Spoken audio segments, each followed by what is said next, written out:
आज आखिरी दिन है तकरीबन ज़का अशरफ साहब का। कल के दिन उन्हें एक्सटेंशन के साथ एक नई ज़िंदगी मिलती है पीसीबी में, या उन्हें घर जाना होगा और शायद आफरीदी शायद जिम्मेदारियां संभाल लेंगे। भी कुछ खबरें मामलात क्या हैं क्या नहीं, इन सबको भी जानने और समझने की कोशिश करेंगे। लेकिन अलबत्ता जो हुआ है ज़रा क्विकली आपको बता दें।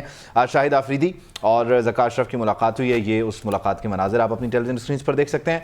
और शाहिद आफरीदी ने सराहा है ज़का अशरफ की कोशिशों को, काविशों को, और ज़का अशरफ ने कहा कि आप काम करें। उन्होंने कहा कि मैं प्लेयर्स की ग्रूमिंग कर सकता हूं। और ये वो प्रेस रिलीज़ है जो कि आई है, या एक एलामिया है इस मुलाकात का जो कि जारी किया गया है। लेकिन इससे पहले शाहिद खान आफरीदी साहब की लाला की मुलाकात हुई थी निगरान वज़ीर आज़म अनवारुल हक काकड़ से, और उन्होंने कहा था कि प्लेयर्स को लेके कुछ ये हो सकता है, वो हो सकता है, इंप्रूवमेंट्स की बात की थी। तो उन्होंने कहा था आप चले जाएं। और फिर इस तरह से वो सवाल भी सामने आया। शायद उन्होंने इस मीटिंग में ये भी पूछ लिया हो कि ज़का साहब फिर आपने रुकना है, आप जा रहे हैं, फिर या मैं अपनी सीवी दूं, क्या करना है, वो मुझे भी कह रहे हैं काम करने का। इस तरह की बातें भी होती हैं। लेकिन वो ज़ाहिर है एलामिया में नहीं आएंगी, वो कोई हमें क्यों बताएगा, वो तो बाद में बताया जाएगा। चौधरी अशरफ साहब ने भी डिनाई कर दिया कि भाई अभी ऐसी कोई बात नहीं हुई। हम उसामा मान साहब को इंट्रोड्यूस करवा दें शायद स्टूडियो में बैठे हैं, उनके पास चलते हैं, उनसे बातचीत करते हैं। मन साहब थैंक यू सो आप आए हैं। और क्या सीन है, क्या खबरें आप लेटेस्ट लेके आए, क्या पता चल लग रहा है जी कोई बड़ी चेंजेस होने वाली हैं जिस तरफ। अभी कोई क्लेम इसलिए नहीं कर रहा, आपको पता है खबरें इस तरह जब आती हैं अभी एक आखिरी कोशिश चल रही होगी ना एक्सटेंशन की। बिल्कुल आखिरी वक्तों में दबाव बहुत बढ़ जाता है। हो सकता है चेयरमैन चेंज हो। और शाहिद आफरीदी की जो मीटिंग्स इस तरह चल रही है ना, कल इंटरिम प्राइम मिनिस्टर से, आज चेयरमैन पीसीबी से, चेयरमैन मैनेजमेंट कमेटी से, तो लग यही रहा है कि आफरीदी, और मैं इनके अभी थोड़ी देर पहले इनके ही शो पे इनकी ट्रांसमिशन पे इनको सुन रहा था, तो लाला कह रहे थे कि अगर कोचेज जो हैं अच्छे, उन कोचेज पे बड़ी बात, कोच तो नहीं बनेंगे कि जी कोचेज पे नहीं, बात ये कह रहे थे कि मैं कोचेज की सैलरीज बढ़ाने की बात करूंगा, उस पर कोई कॉम्प्रोमाइज नहीं होगा। बड़ा जोर से उन्होंने कहा। इनका जो इंतखाबी मंशूर, हाँ जी, जो इनका फोकस था ना उस बात में, वो उस पर था कि मैं कोचेज की सैलरी पे बिल्कुल कॉम्प्रोमाइज नहीं करूंगा। और फिर बहुत लोगों ने एग्जांपल्स दी कि यानी इससे एक दो चीजें सेट हो गई ना, ना ये हेड कोच होंगे, ना ये चीफ सेलेक्टर होंगे। हाँ जी, तो ग्रास रूट लेवल से क्या होंगे ये? देखें, मेरा ख्याल है एडवाइजर टू चेयरमैन, एडवाइजर या मेंटोर के रोल में आई थिंक ये आ जाएं। क्योंकि लेकिन मेंटोर फिर जो कोचेज हैं उनकी सैलरी तो डिसाइड नहीं कर सकता। बिल्कुल नहीं कर सकता, प्रोग्रेटिव सिर्फ और सिर्फ चेयरमैन का है। लेकिन हाँ जी बिल्कुल इंडोर्स कर सकता है, रिकमेंड कर सकता है। और ये शायद एडवाइजर वाला रोल जैसे आपने कहा, उसमें मुझे ज्यादा फिट होते हुए नजर आ रहे हैं, क्योंकि एडवाइजर का इनका रोल शायद कहीं ना कहीं फिट तो होने जा रहे हैं। जिस तरह ये भाग दौड़ रहे हैं ना, तो कुछ होने वाला है। इसमें एक चीज और भी हो सकती है शायद, हम इसको जरा डॉट्स को कनेक्ट कर लेते हैं ना। ज़का अशरफ साहब के पास तजुर्बा है पीसीबी को चलाने का, उसके जो ऑपरेशनल मामलात हैं, ब्यूरोक्रेटिक मामलात हैं, वहाँ के जो इंतजामी एडमिनिस्ट्रेटिव मामलात हैं। बिल्कुल। लेकिन क्रिकेट को चलाने के लिए शायद वो ये भी हो सकता है कि एक चेयरमैन है और एक अनडिक्लेयर्ड डेप्यूटी चेयरमैन है। बिल्कुल एडवाइजर की सूरत में, किसी और रोल में हो भी सकता है उनके एडवाइजर आए हुए। माजी में भी हमने देखा है ऐसे एडवाइजर आए हुए हैं। और क्योंकि पीसीबी पे आजकल क्रिटिसिज्म बड़ा हो रहा है, कौमी टीम की हालत भी आपके सामने है, तो शायद इसलिए ये एडवाइजर के रोल में मुझे ज्यादा नजर आ रहे हैं। अच्छा चलें, आज ये भी बात कर लेते हैं, आज किसकी हार हमारी जीत के लिए और सेमीफाइनल में रसाई तक के लिए जरूरी है? अच्छा, हमारा मौसम के साथ मुकाबला है कल। Weather is the main force we need to beat. अच्छा, क्योंकि कल वहाँ पे बेंगलुरु में बारिश का है। अभी मैंने वेदर अपडेट देखी है, तो 1 बजे से लेकर शाम 6 बजे तक वक्फे से बारिश का सिलसिला जारी रहेगा। तो ये तो हमारे लिए काम खराब है। हमारे लिए काम खराब है। मैच होना बहुत जरूरी है, मैच टाई नहीं हो सकता। मतलब हमारा मैच तो अर्ली नहीं है। हमारा मैच सुबह को है 10 बजे हमारे टाइम पे बारिश आ गई। हाँ जी, बारिश शाम को है। अब दोपहर 1 बजे से 50%, कहीं 60, कहीं 70 ये चांसेस हैं।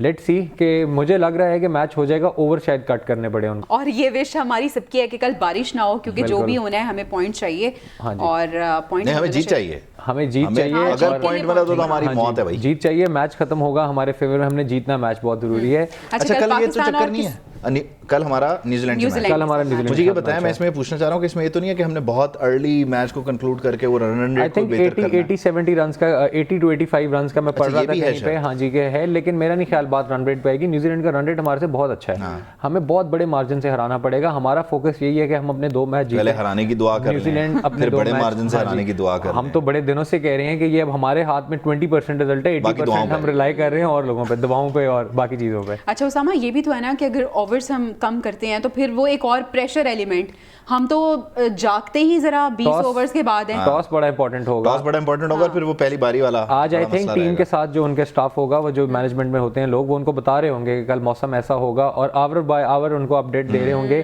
कि आपने टॉस जीत के बैटिंग करनी है। क्योंकि ये होता है कि अगर आप वो एडवांटेज रहता है तो उस एडवांटेज को गेन करने की हर कोई कोशिश करेगा। लेकिन फिर इसमें एक और दुआ मांगनी पड़ेगी अब टॉस हम जीते हैं। टॉस हम जीते हैं, टॉस बड़ा इंपॉर्टेंट है कल। और बेंगलुरु की विकेट बैटिंग ट्रैक है, छोटा ग्राउंड है, ज़्यादा रन्स बनेंगे। अगर बारिश ज़्यादा रन्स तो न्यूजीलैंड ही बनाएगी, हमने कौन से छक्के मारना? हमने 357 चेज किया हुआ है, श्रीलंका का 324 जितना भी था हमारा, एक ही बार था। नहीं दोबारा भी हो जाएगा अभी। उसके बाद फिर 191 पे भी फारिग बॉयज ने, आप बॉयज जान में आ गए। आपने देखे लास्ट मैच में बॉयज के साथ मैं देख रहा हूँ एक चीज़ अच्छा कि आपने डिस्कस कर ली।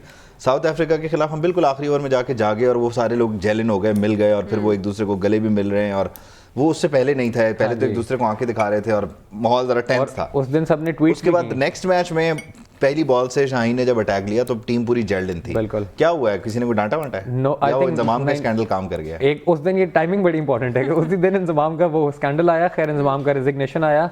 और बॉयज का I think nothing to lose वाली अप्रोच होती है इनकी, कि जब इनको पता है ना कि अब आगे कुछ नहीं है, अब हम हार चुके हैं, तो फिर ये जान मार के खेलते अच्छा, हैं। एक और चीज इंडिया और श्रीलंका की भी हम बात करेंगे। क्या हुआ इंडिया?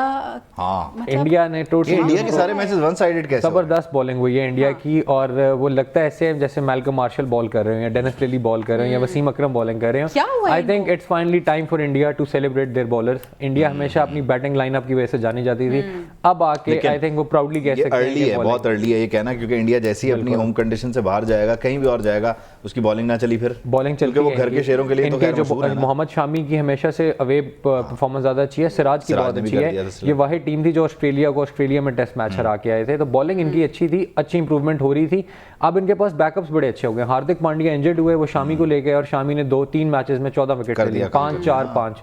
तो उनकी बॉलिंग। अच्छा, इसमें इंजरी से याद आया, हमारे भी एक बॉय के मसले चल रहे हैं, इंजरी का मसला हो गया, क्या सीन है? सुना है इब्रार आने लगा पहले दिन से जब शादाब गए हैं, वो मैच कौन सा था, साउथ अफ्रीका वाला था? हाँ जी, साउथ अफ्रीका वाले मैच कंकशन रूल हुआ था। हाँ, उनको हो गया, बाहर चले गए। बाद में वो बैठे रहे, सेलिब्रेट करते रहे, तालियां बजाते रहे, उछल कूद भी करते रहे।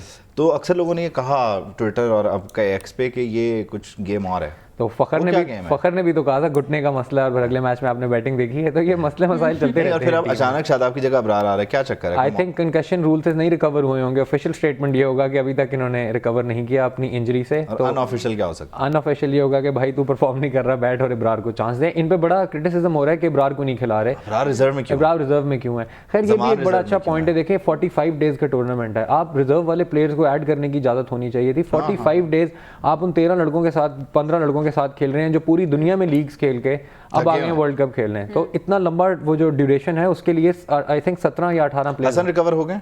हसन के बारे में कहा जा रहा है कि वो फिट हैं, मुकम्मल पूरी तरह का। कल के मैच में कोई चेंजेस हैं? आई थिंक करेंगे चेंज, आई थिंक करेंगे चेंज कल के मैच में, एक्सपेक्टेड है। हमसे ज्यादा न्यूजीलैंड के इंजर्ड है, मैट हेनरी उनके फास्ट बॉलर इंजर्ड है, केन विलियमसन पहले ही बाहर हैं। क्या पता वो हमें समझ रहे हो कि ये सी टीम है, इनके साथ चलो हल्के लड़कों के साथ। उन्होंने पाकिस्तान में तो सी टीम ही भेजी थी, अब कल देखते हैं क्या करते हैं। उनका एटीट्यूड तो हमारी तरफ यही रहता है। खैर कल देखेंगे। आज दुआओं पे जोर रखते हैं हम अपना, हम दुआओं की तरफ चलते हैं, और आप क्योंकि दुआएं करेंगे इसलिए हम आपको इजाजत देते हैं।